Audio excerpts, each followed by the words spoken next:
Well, she was standing at a juice bar. The specific juice bar, let's go ahead and get that information for y'all right now. ICE agents just arrested an illegal alien inside Blender's Juice Bar in Hollandale Beach, Florida. Yeah, so this wasn't no 3 a.m. raid right here that you're watching. That's just not what happened. This is in a juice bar in the middle of the day, broad daylight. And obviously she has some tears because the app, think about this, the app she was supposed to, get to give her $2,600 and a free flight home was already closed. So this wasn't fear of ICE. This was the sound of somebody realizing that the delayed tactics finally expired. The same people who spend so much time calling enforcement cruel suddenly had nothing left to offer her except some tears. They sold the idea that if you just waited long enough, the rules would change around you, but obviously they didn't. And while some were still arguing about whether the rules even exist, because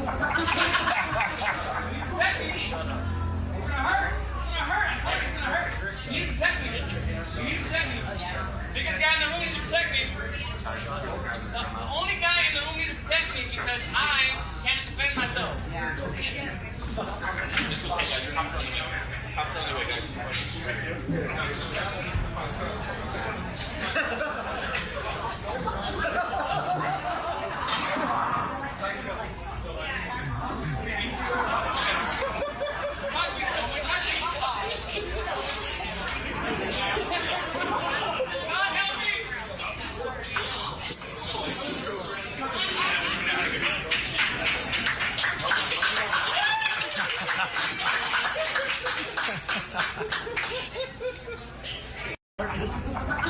all right. Well, I know y'all like, what did I just watch? So a group of regular men inside a restaurant decided that they weren't going to sit through another loud performance, right? No press conferences and stuff like that. Just a table full of people who reached their limit. All right. I would have too. Notice how fast the room has changed when somebody actually stood up and went to folding his arms. The caption comes with every white boy in the restaurant gathered together to pack out an immigrant that was being loud and obnoxious. We are so back. I'll just say, man, that's what happens when everyday people stop waiting for permission to enforce basic standards. The same voices that would sit there and call this right here violence have spent years defending chaos as long as it came from the right direction. They only discover civility when the disruption finally gets answered. Now, I want you to sit back. This is going to take about 4 minutes. And I want you to watch what happens when the system actually follows through. So I'm self-deporting from the United States to Mexico. I've gone to every court. I paid fines for being here illegally since I was 2 years old. And they gave me this ankle monitor that I have to keep on me till the day I leave in November. And I have to go to Arlington, Texas, 3 hours away from where I live, to go check into an ICE facility. I have no idea. This is so ridiculous and dumb. Such a waste of time and gas. I've volunteered, I have complied with everything. I don't know why they think I'm gonna run away. I'm literally complied, and I've said multiple times, I'm leaving. I just want to leave through the bridge that I want to go through. It's so dumb and ridiculous. Why am I getting an ankle monitor? I have a clean record. I'm not a criminal. I don't know. I don't understand. All right, so this guy says that he has been in America illegally since he was 2 years old, and now he has an ankle monitor and he is facing deportation. Well, how did he get himself in this situation? I actually did some investigating on his page, and he posted a video about it. So let's go to his page.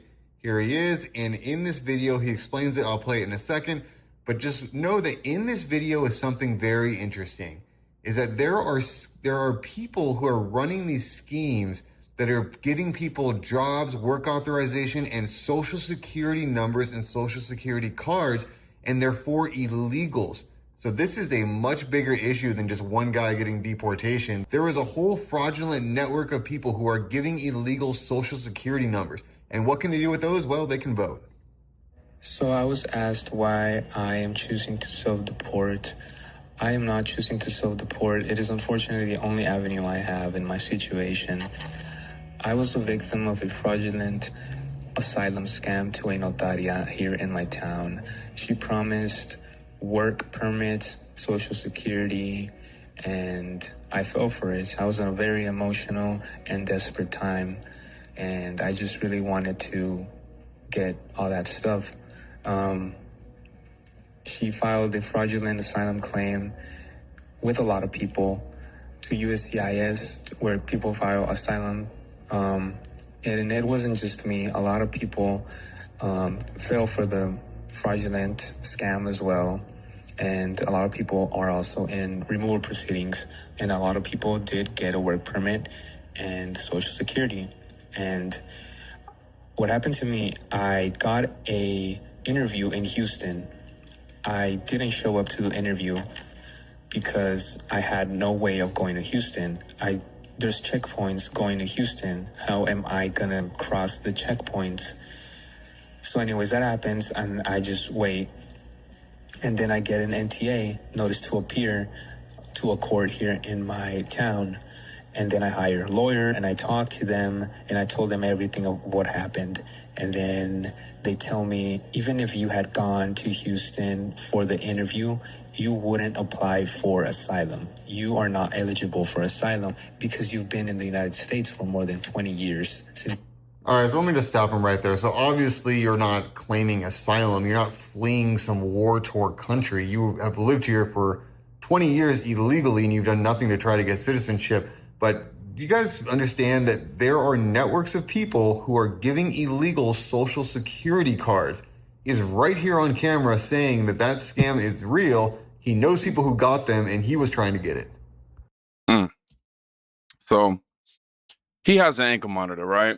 Not because somebody was being mean, because the fake documents finally caught up to him, and the court stopped pretending. And instead of disappearing into the next city, he looked at the track on his leg and chose the bridge himself. That's the part they never put on the flyer right there, man. When the consequences become real and, constant, a lot of people stop gambling. You should have took the opportunity a long time ago. It was there. So, the same politicians who call ankle monitors or trying to brand them as inhumane somehow never explain why the alternative was years of no monitoring at all. And then there's the e-bike. Hello, ma'am. Hi. Uko pun salap mando? Uko neki salap mando? Imondo pu ID? Okay. Everything's fine, thank you. I'm just making sure. I appreciate you.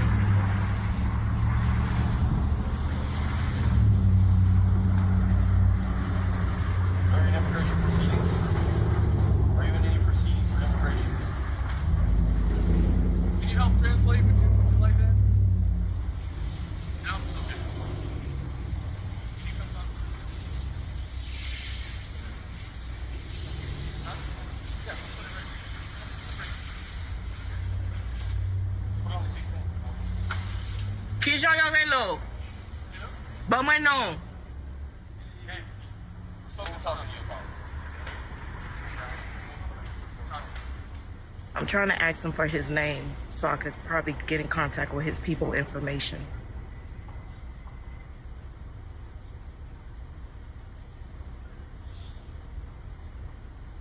Yo mando pu ID? Okay. Bamano. Jean-Louis Kissa. Likne? Bikne? Okay. Bamu téléphone.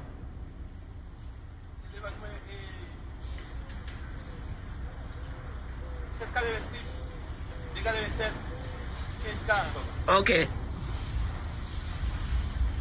He just gave me his phone number. I asked him in Creole.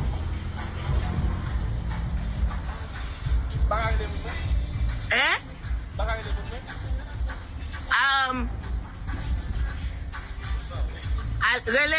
Relay. Hey, I see you all right? Don't worry, the whole neighborhood know that they're over here. Everybody in West Park know they're over here. Don't worry. They don't know how to show their face because they're scared. Yeah? Everybody out here need to videotape the ice. They're out here. I'm gonna videotape you.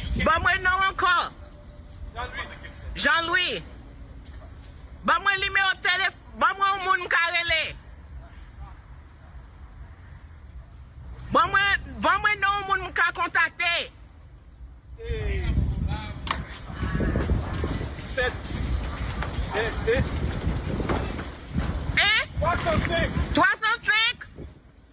Ba mwen numéro à 305?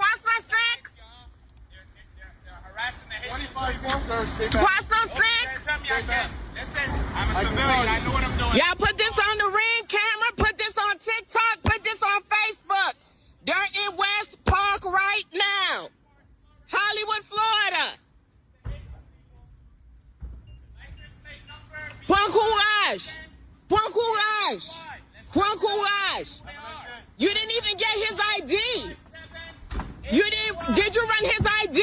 License plate number for the second vehicle. Look at the license. Next license plate. OYNI. Y'all left his stuff. This is the ICE. This is the car they just took him in. Look, they just left his shit out here. Temporary protected status ran out.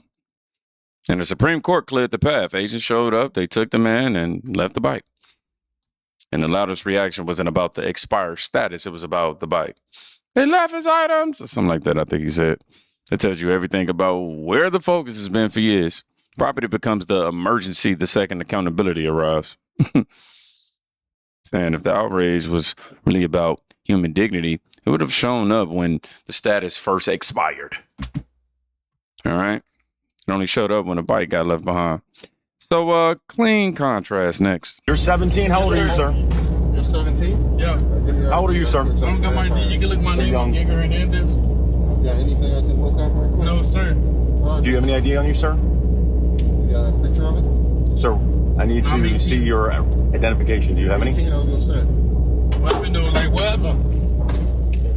Damn, I'm gonna show you my ID. Hey, sir, is this your... Yeah.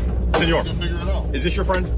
That's my brother. Tell your brother that he needs to talk a little. He can record us all he wants, but he still has to talk. Can I show you my ID? You want to see my ID? Yes, please. I got you. Thank you. I appreciate you. Y'all finna look real stupid. Say again, Real sir? stupid. Y'all finna look real stupid. Okay, sir. Look, real stupid. Look, all this for what? Can I put my phone in my pocket? All right, sir. I appreciate All it. this for what? Thank you, sir. All this for what? Look. Hey, why y'all put on your handcuffs? I'm talking to you. Nah, hey. You're 17. So, turns out the driver had no legal status. Passenger said ID and apparently, according to the caption, walked. And I think this is just the difference between having papers and not having them. I don't really have nothing special to say. Like, this is the part that gets called raiding communities. It's a traffic stop that sorted legal from illegal in seemingly under a minute. You know, the people screaming the loudest about family separation rarely mention that the ones with status left in the same car they arrived in. Last one, y'all.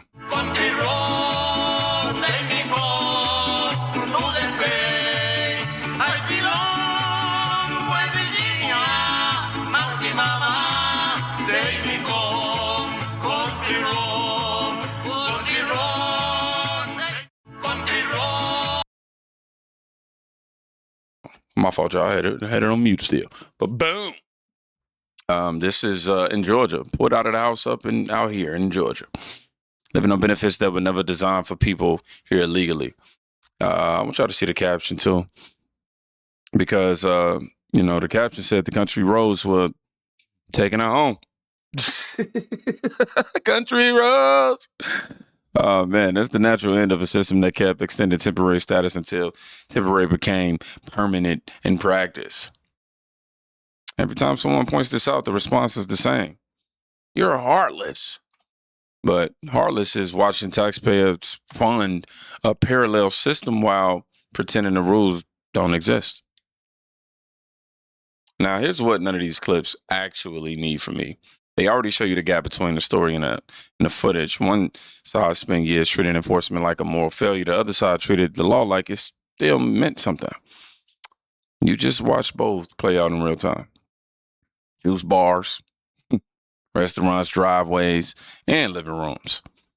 The tiz, the e-bike, the ankle monitor, the traffic stop, the quiet traffic stop, rather. None of it required a speech. It only required the rules to stop being optional. If this is the first time you're seeing enforcement look This normal. I want you to ask yourself why it took so long. And I want you to drop the word home in the comments if you made it all the way through. And I want to go back to a scripture that we've used from Isaiah 59:14. Justice is turned back and righteousness stands far away. For truth has stumbled in the public squares and uprightness cannot enter. Be safe. Please go check on somebody today. You can quite literally be saving their life.